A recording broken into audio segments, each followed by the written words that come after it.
அனைவருக்கும் வணக்கம். இன்னைக்கு 27/3/2024 புதன்கிழமை அன்னைக்கு நிஃப்டி இண்டெக்ஸ் அண்ட் எக்ஸ்பைரி இருக்க பேங்க் நிஃப்டி இண்டெக்ஸ் இந்த ரெண்டுலையுமே வந்து சிபிஆர் இண்டிகேட்டர் யூஸ் பண்ணி எப்படி ட்ரேட் பண்ணுறது அப்படிங்கிறத பார்த்துடலாம். அதுக்கு முன்னாடி வந்து வேர்ல்டு மார்க்கெட் வந்து நேற்று எப்படி பிஹேவ் பண்ணிச்சு அப்படிங்கிறத பார்க்கும்போது டவ் ஜோன்ஸ் வந்து பார்த்திங்கன்னா ஒரு 0.08% நெகட்டிவாக முடிஞ்சிருக்கு. லோயஸ்ட் பாயிண்ட் ஆஃப் த டேல முடிஞ்சிருக்கு அண்ட் கண்டினியூஸாக 3 ரெட் கேண்டில்ஸை போட்டிருக்கு. பெரிய மொமெண்டம் இல்லை, மேலேயும் சரி கீழேயும் சரி ஒரு கன்சாலிடேஷன் தான் இது இண்டிகேட் பண்ணுது. S&P பொறுத்த வரைக்கும் கண்டினியூஸாக 4 ரெட் கேண்டில்ஸுங்க. ஸோ இதுவுமே வந்து பார்த்திங்கன்னா நேற்று லோயஸ்ட் பாயிண்ட் ஆஃப் டேல வந்து க்ளோஸ் ஆயிருக்கு. இது ஒரு சின்ன நெகட்டிவ் சைன் தான் S&P அந்த பர்டிகுலர் இண்டெக்ஸை பொறுத்த வரைக்கும். நாஸ்டாக் வந்து பார்த்திங்கன்னா ஒரு லோயர் லோ ஃபார்மேஷன், ஒரு நல்ல ரெட் கேண்டில், அதுக்கப்புறம் வந்து ஒரு 2 குட்டியான க்ரீன் கேண்டில், பட் அதுக்கு மொமெண்டம் இல்லை. அண்ட் ஃபைனலாக வந்து பார்த்திங்கன்னா அடுத்து ஒரு ரெட் கேண்டில். ஸோ இது மூணுமே வந்து பார்த்திங்கன்னா ஒரு நெகட்டிவாக முடிஞ்சிருக்கு அண்ட் லோயஸ்ட் பாயிண்ட் ஆஃப் டேல முடிஞ்சிருக்கு. பட் விக்ஸ் வந்து பார்த்திங்கன்னா பெருசாக ஏறலை, 0.38% தான் வந்து ஏறி இருக்குது. ஸோ இது வந்து டீப் கன்சாலிடேஷன் தான் இண்டிகேட் பண்ணுது. ஒரு மார்க்கெட்டில் வந்து அதை மார்க்கெட்டை மேலே கொண்டு போகிறதுக்கோ கீழே கொண்டு போகிறதுக்கோ ஒரு ஃபியூல் இல்லை. ஸோ பையர்ஸும் செல்லர்ஸும் கிட்டத்தட்ட ஈக்குவலாக இருக்காங்க அப்படிங்கிறத இது இண்டிகேட் பண்ணுது. யூஎஸோட 10 இயர் பாண்டில் பொறுத்த வரைக்குமே வந்து பார்த்திங்கன்னா உங்களுக்கு வந்து நேற்று வந்து ஒரு சின்ன டவுன் சைடு வந்து ஒரு 4.2 அப்படிங்கிற ரேஞ்சில் முடிஞ்சிருக்கான். க்ரூட் ஆயிலுமே வந்து பார்த்திங்கன்னா ஒரு பெரிய டவுன் இல்லாமல் ஒரு ஐ திங்க் ஒரு 1% டவுன் ஆகிருப்பான்னு நினைக்கிறேன். ஸோ நேற்று வந்து கிட்டத்தட்ட ஒரு 0.8% டவுன் ஆகிட்டு ஒரு 81.1 ரேஞ்சில் ட்ரேட் ஆகிட்டு இருக்கான். ஸோ நல்லா மேலே போச்சு, பட் மொமெண்டம் இல்லாமல் இப்போ கன்சாலிடேட் ஆகிட்டு இருக்காது. ஸோ இதுதான் வந்து பார்த்திங்கன்னா யூஎஸ் மார்க்கெட் அண்டு க்ரூட் ஆயிலோட நிலவரம். அதுக்கப்புறம் நம்ம வந்து இந்தியன் ஏடிஆரை பார்த்துருவோம். ஸோ இப்போ வந்து நேற்றத்தோட இந்தியன் ஏடிஆர் பார்த்திங்கன்னா எல்லாமே நெகட்டிவ் தான். கிட்டத்தட்ட 0.5லேருந்து ஒரு 1.5% வரைக்கும் நெகட்டிவாக இருந்திருக்கு. ஆனால் யூஎஸ் மார்க்கெட்டில் பார்த்திங்கன்னா எல்லாருமே கிட்டத்தட்ட பாசிட்டிவாக இருக்காங்க. இன்ஃபோசிஸ் வந்து 0.6%, ஐசிஐசிஐ ஃப்ளாட்டாக முடிச்சிருக்கான், HDFC பேங்க்கும் வந்து ஃப்ளாட்டாக முடிச்சிருக்கான், விப்ரோ வந்து நெகட்டிவாக முடிஞ்சிருக்கு. இங்கே நெகட்டிவில் இருந்து இங்கே வந்து ஃப்ளாட்டாக முடிக்கிறது நல்ல விஷயம் தான். ஸோ ஏடிஆர் இருக்க ஸ்டாக்ஸ் எல்லாமே ஒரு பாசிட்டிவிட்டி தான் இண்டிகேட் பண்ணுது. அந்த பாசிட்டிவிட்டி நம்மளுடைய மார்க்கெட்டுக்கு இன்றைக்கி ஸ்பில் அவுட் ஆகிறதுக்கான வாய்ப்புகளும் இருக்குது. அடுத்து எஃப்ஐடியை பொறுத்த வரைக்கும் எஃப்ஐ நேற்று வந்து டிஐ வந்து நேற்று வெறித்தனமாக ஒரு 5000 கோடிக்கு பை பண்ணியிருக்காங்க. எஃப்ஐ வந்து பார்த்திங்க அப்படின்னா செல் பண்ணலை, பட் அபவ் ஆவரேஜ் வால்யூமோடு இருக்குது. ஒரு 5000 கோடி 16000 கோடி ஓகே, நார்மலான வால்யூம் தான். ஆனால் 22,000 கோடி இருக்குது. மேபி ஒரு பிளாக் டீலாக இருக்கலாம். ஆனால் நெட்டாக வந்து பார்த்திங்கன்னா ஒரு 10 கோடி வந்து பை பண்ணியிருக்காங்க. ஸோ எஃப்ஐடி 2 பேருமே வந்து பைங்கில் இருக்காங்க. இதுவும் ஒரு பாசிட்டிவிட்டி தான் இண்டிகேட் பண்ணுது. அண்டு இப்போ வந்து வேர்ல்டு மார்க்கெட் ஃபியூச்சர்ஸை பார்க்கும்போது நேற்று நெகட்டிவில் முடிச்சிருந்தாலும் லோயஸ்ட் பாயிண்ட் ஆஃப் டேல முடிச்சிருந்தாலும் நம்ம டவ் ஜோன்ஸு, S&P, நாஸ்டாக் 3 பேருமே 0.3% பாசிட்டிவிட்டி இண்டிகேட் பண்ணுறாங்க. அண்டு யூரோப்பியன் மார்க்கெட் எல்லாமே வந்து பார்த்திங்கன்னா ரொம்ப ஃப்ளாட்டாக இருக்குது. அடுத்து நிக்கி வந்து பார்த்திங்கன்னா ஒரு 0.3% பாசிட்டிவாக இருக்கான். தைவான் வந்து 0.2% பாசிட்டிவாக இருக்கும். ஸோ எங்கே பார்த்தாலுமே வந்து பார்த்திங்கன்னா ஒரு நல்ல பாசிட்டிவிட்டி தான் தெரியுது. ஏடிஆர்லேயும் ஒரு பாசிட்டிவிட்டி தான் தெரியுது. அண்ட் நம்ம கிஃப்ட் நிஃப்டி இப்போ என்ன பண்ணுறான் அப்படிங்கிறத பார்ப்போம். பட் அந்த பாசிட்டிவிட்டிக்கு சுத்தமாக சம்மந்தமே இல்லாமல் வந்து பார்த்திங்கன்னா ஒரு 30 பாயிண்ட் வந்து ஒரு நெகட்டிவ் ஓப்பனிங் இண்டிகேட் பண்ணுறான். ப்ராபப்ளி இன்றைக்கி மார்க்கெட் வந்து பார்த்திங்கன்னா ஒரு பாசிட்டிவாக ஓப்பன் ஆகிறதுக்கு நிறைய வாய்ப்புகள் இருக்குது. ஏன்னா நாளைக்கு தான் நிஃப்டியோட மந்த்லி எக்ஸ்பைரி. அப்படி இருக்கும்போது ப்ரீமியம் பாருங்கள், கிட்டத்தட்ட வந்து 22,004 80 பாயிண்ட் 88 பாயிண்ட் ப்ரீமியம் இருக்குது. ப்ரீமியம் இன்னும் கம்மியாகவே இல்லை.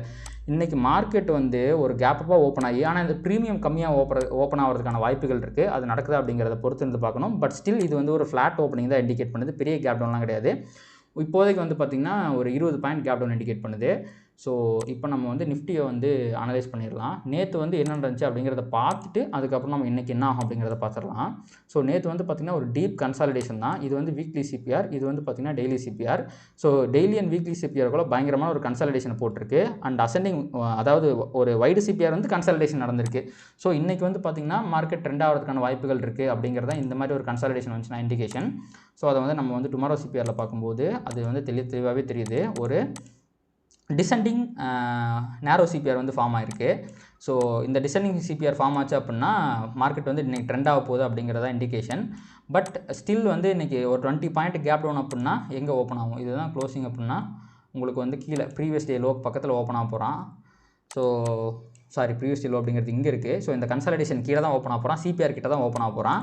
ஸோ இங்கே ஓப்பன் ஆனதுக்கப்புறம் மார்க்கெட் வந்து ப்ராபப்ளி S1 கிட்ட போகுது அப்படின்னா ஒரு ரொம்ப மெதுவாக தான் போக முடியும். ஏன்னா it is between weekly CPR, weekly பிவட்டுக்குள்ளே இருக்கும்போது மோஸ்ட்லி ப்ரைஸ் ஆக்ஷன் வந்து பார்த்திங்கன்னா உங்களுக்கு வந்து மெதுவாக தான் இருக்கும். அதனால் S1 கிட்ட போய் கண்டிப்பாக மார்க்கெட் ரிவர்சல் எடுத்து மேலே வரதுக்கான வாய்ப்புகளும் இருக்குது. அதே மாதிரி இன்கேஸ் R1க்கு போச்சுன்னா அங்கேருந்து ரிவர்ஸ் ஆகிறதுக்கான வாய்ப்புகளுமே இருக்குது.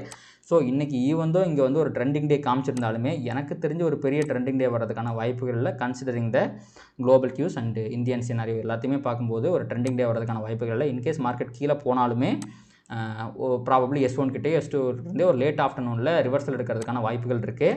பட் ஸ்டில் நேரோ சிபிஆர் அப்படின்னாலே ட்ரெண்டிங் டே தான். இன்ட்ராடே பெர்ஸ்பெக்டிவில் இன்றைக்கி ட்ரெண்டிங் டே வரதுக்கு வாய்ப்பு இருக்குது. பொசிஷனெல்லாம் வந்து பார்த்திங்கன்னா மார்க்கெட் கன்சாலிடேட் ஆகிறதுக்கான வாய்ப்புகள் தான் என் கண்ணுக்கு ரொம்ப பட்டவர்த்தனமாக தெரிகிறது.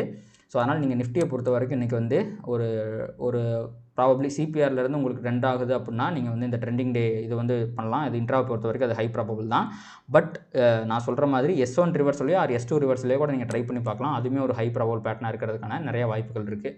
அடுத்து நம்ம பேங்க் நிஃப்டி பக்கம் போயிடலாம். ஸோ பேங்க் நிஃப்டியில் வந்து பார்த்திங்கன்னா நேற்று வந்து நம்ம நேற்று தோட சிபிஆர் வந்து ஆன் பண்ணிக்கலாம். டுமாரோ சிபிஆர் அப்படி ஆஃப் பண்ணிடுவோம். ஸோ இது வந்து ஒரு பேரலல் சிபிஆர், அது வந்து ஒரு wide CPR and again consolidate ஆகிட்டுருக்கு. ஸோ நம்ம முன்னாடியே சொல்லியிருந்தோம் பையர்ஸ் கிட்ட ஒரு பெரிய மொமெண்டம் இல்லைன்னு. இந்த கேப் அப் பாருங்கள் சஸ்டெயின் தான் ஆச்சு. கீழே செல்லர்ஸ் வெள்ளனாலுமே மேலேயும் ஏற்ற முடியல அண்ட் அகைன் R1 தாண்ட முடியல. நேற்றுமே வந்து பார்த்திங்கன்னா சிபிஆர் கூட தாண்ட முடியாமல் S1 கீழே முடிஞ்சிருக்கு. ஸோ பேங்க் நிஃப்டி வந்து பார்த்திங்கன்னா கிளியராக வந்து ரொம்பவே வீக்காக இருக்குது. இன்கேஸ் ஆஃப் மார்க்கெட் வந்து ரைஸ் ஆகுது அப்படின்னா அதை வந்து ஒரு செல்லிங் ஆப்பர்ச்சுனிட்டியாக தான் நம்ம பயன்படுத்தணுமே ஒழிய மார்க்கெட் ட்ரெண்ட் ரிவர்சல் ஆகிடுச்சு மேலே போகுது அப்படிங்கிறதுக்கான வாய்ப்புகளே எனக்கு பேங்க் நிஃப்டியில் இது வரைக்குமே தட்டுப்படல. ஸோ அண்ட் அதே மாதிரி சப்போஸ் கீழே போகிற பட்சத்துலையுமே இந்த விர்ஜின் சிபிஆர் அப்படிங்கிறது ஒரு மிக நல்ல சப்போர்ட்டாக இருக்கும். சப்போஸ் மார்க்கெட் வந்து ஒரு 46,300 மாதிரி ஃபால் ஆகுது அப்படின்னா கண்டிப்பாக ஒரு ரிவர்சலை நீங்கள் வந்து எதிர்பார்க்கலாம் ஒரு 300 பாயிண்ட் ஃபாலில். ஸோ அடுத்து நம்ம அப்படியே வந்து பேங்க் நிஃப்டியில் டுமாரோ சிபிஆர் வந்து ஆன் பண்ணிடலாம். எஸ், இன்றைக்கி வந்து டிசைனிங் சிபிஆர் ஃபார்ம் ஆகிருக்கு. ஸோ இந்த டிசைனிங் சிபிஆரோட R1 ரிவர்சல் அப்படிங்கிறது இன்றைக்கி வெறித்தனமான high probable trade in case of R1 கிட்ட போகும்போது அதுக்கப்புறம் வந்து இன்றைக்கி வந்து பேங்க் நிஃப்டியுமே வந்து பார்த்திங்கன்னா ஒரு 0.1% கேப் டவுனில் ஓப்பன் ஆகும்போது அவனும் இதே ரேஞ்சில் தான் ஓப்பன் ஆக போகிறான். ப்ராபப்ளி ஒரு 100 பாயிண்ட்டுக்குள்ளே கேப் டவுனுக்கு ஓப்பன் ஆக வாய்ப்பு இருக்குது. ஸோ 550 கிட்ட ஓப்பன் ஆகும்னு நினைக்கிறேன்.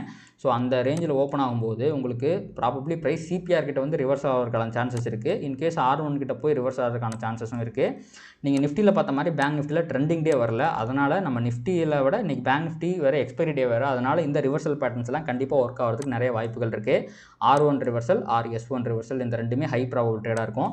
இன்கேஸ் மார்க்கெட் கீழே போனாலுமே S2 கிட்ட இருந்து ஆர் இந்த விர்ஜின் சிபிஆர் இருக்குது பார்த்தீங்களா, இதுதான் அந்த virgin CBR range 300 level.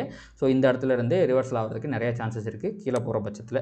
So இதுதான் பேங்க் நிஃப்டிக்கு இன்றைக்கி இருக்கிற ஹை ப்ராபபிள் ட்ரேடிங் ஆப்பர்ச்சுனிட்டி. இப்போ நம்ம அப்படியே விட்டுட்டு நம்ம வந்து 1 ஹவரில் போயிட்டு டெய்லி டைம் ஃப்ரேமில் போயிட்டு நம்ம ப்ரைஸ் ஆக்ஷன் அனலைஸ் பண்ணி பார்க்கும்போது உங்களுக்கு வந்து ஸ்டில் நம்ம முன்னாடியே பேசின மாதிரி தான் நம்ம வீக்லி ப்ரிவியூலே சொல்லியிருப்போம் ஒரு கன்சாலிடேஷன் அஹெட் அப்படின்ட்டு. அதே மாதிரி தான் மார்க்கெட் நல்லா கன்சாலிடேட் ஆகிட்டு இருக்குது. இந்த 3 நாளுமே நீங்கள் வந்து க்ரீன் கேண்டில் பார்த்துருந்தாலுமே ஒரு பெரிய வால்யூம் இல்லாத ஒரு மொமெண்டமே இல்லாத க்ரீன் கேண்டில்ஸ் தான் வந்து பேங்க் நிஃப்டியில் ஃபார்ம் ஆகிருக்கு. ஸோ பேங்க் நிஃப்டி இன்னும் மிகப்பெரிய கன்சாலிடேஷன் தான் இண்டிகேட் பண்ணுது. ஸோ நீங்கள் வந்து இன்ட்ராடேலையுமே அந்த கன்சாலிடேஷனுக்கு ஏற்ற மாதிரி ரிவர்சல் ட்ரேடிங் ஆப்பர்ச்சுனிட்டி எடுக்கும்போது அது ஒரு ஹை ப்ராபபிளாக இருக்கிறதுக்கு நிறைய வாய்ப்புகள் இருக்குது. நிஃப்டியை பொறுத்த வரைக்கும் இவனுமே வந்து சப்போர்ட் கிட்ட தான் இருக்கிறான். ஸோ இந்த நிஃப்டி வந்து பார்த்திங்கன்னா இப்போ சப்போர்ட்லேருந்து லைட்டாக ரிவர்ஸ் ஆகி மேலே போயிருக்கான். ஒரு மார்னிங் ஸ்டார்லாம் போட்டிருக்கான். பட் ஸ்டில் பையர்ஸ் கிட்ட மொமெண்டம் வரல. ஏன்னா இந்த பேட்டர்னுக்கு கண்டிப்பாக அவன் வந்து இந்த டே ஹையை உடச்சி மேலே போயிருந்துருக்கணும். பட் அது வராத காரணத்தால் ப்ராபப்ளி இந்த ஹை இருக்குது பார்த்திங்களா, இந்த 22,200 மேலே உடைக்கும் போது தான் நிஃப்டிங்கிறவன் வந்து பாசிட்டிவ் ஆவான். அதே மாதிரி கீழே வந்து இந்த 21,700 உடைக்கும் போது அவன் நெகட்டிவ் ஆவான். இந்த ரேஞ்சுக்குள்ளே அவன் வாலட்டைலாக இருந்தாலுமே கன்சாலிடேஷன்லேயே முடிக்கிறதுக்கான வாய்ப்புகள் தான் இருக்குது. அதையுமே நம்ம பொறுத்திருந்து பார்க்கலாம். ஸோ இதுதான் வந்து பார்த்திங்கன்னா இன்றைக்கான ஹை ப்ராபபிள் ட்ரேடிங் ஆப்பர்ச்சுனிட்டிஸ். இந்த வீடியோ உங்களுக்கு யூஸ்ஃபுல்லாக இருந்திருக்கும்னு நினைக்கிறேன். இந்த வீடியோ உங்களுக்கு பிடிச்சிருந்துச்சுன்னா லைக் பண்ணுங்கள், கமெண்ட் பண்ணுறேன், ட்ரேட் பண்ணுற மற்ற நண்பர்களுக்கு ஷேர் பண்ணுங்கள். அது யூடியூப் அல்காரிதம் ட்ரிகர் பண்ணி இன்னும் நிறைய பேருக்கு என்னோட வீடியோவை கொண்டு சேர்க்கும். நன்றி.